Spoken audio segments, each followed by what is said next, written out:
Hello there, hi business owners, and hello sa mga may-ari ng tindahan dyan. My name is Leo, and today I will show you how Zapier works.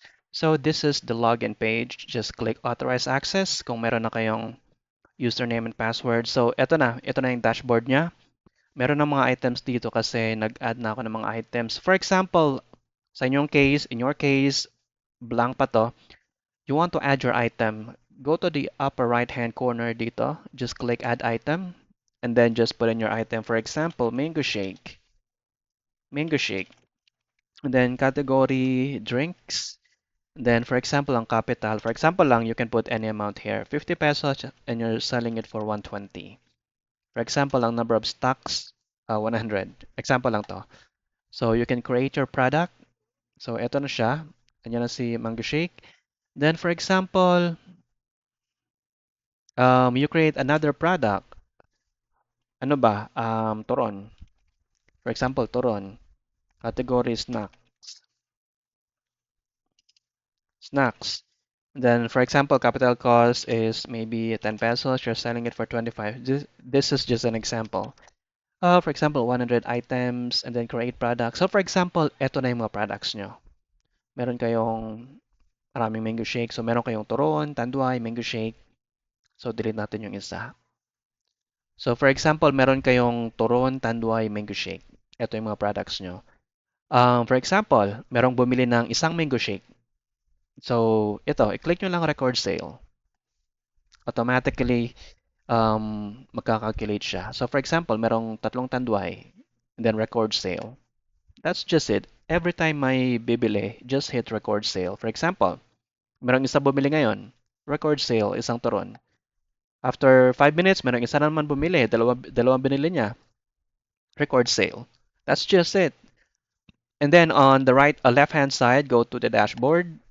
On the dashboard, automatically it would show you guys how many sales or how much sales you got for the day and how many items got sold and kung how much siya. So you will see it here on a daily basis. And also you will see the monthly sales as well. You will see it here. You will see how many items got sold and that's it. Dito sa category recent sales history, you will see all of them. So on the left-hand side, go back to inventory. So sa inventory, you will see how many items left. Ito, 97, 37, sa Toron 97. And then dito sa quick sell, ito na yung dito nyo i-record yung mga sale. For example, merong tanduay tatlong bumili ngayon, click record sale. Automatically, that will be recorded. And then sales history sa left-hand side, you will see the history here. So, tanduay, 14 na nabenta, turon, tatlo.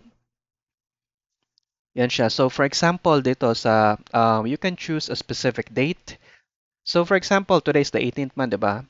For example, yesterday, you want to check how many or how much, how many items got sold yesterday. Just click 17th, and you will see all the items sold, all the products sold. Kopi ko, merong 5. Total sale ng kopi ko, 75. Sa gatas, merong 6, 90 pesos. And that's it. And the full transaction history, you will see it here. Sino yung nangutang? Kung meron kayong tindahan dyan, merong nag-utang, you can actually put here. Oh, by the way, go back to quick sell. So for example, merong nag-utang, si Berto. So lagay mo pangalan ni Berto dito. Utang siya ng 5 turon, bayaran niya next week. So lagay mo si Berto dito, record sale. Then dito si Berto, oh. Andito na si Berto, pala utang. 2 Berto na, tanduay, og turon. So si Berto. Eto guys, so super easy to navigate. Just go to quick sell to record everything. Then go to dashboard. You will see it there. And then if you want to add item, just click add item. Anyways, this is available sa mobile phone, sa tablet, and sa PC or laptop. You guys have 3 days to, try it out. And if you like it, just let me know. And no commitment. If you don't want to use it, it's perfectly fine. Okay, I'll talk to you soon. Thank you so much.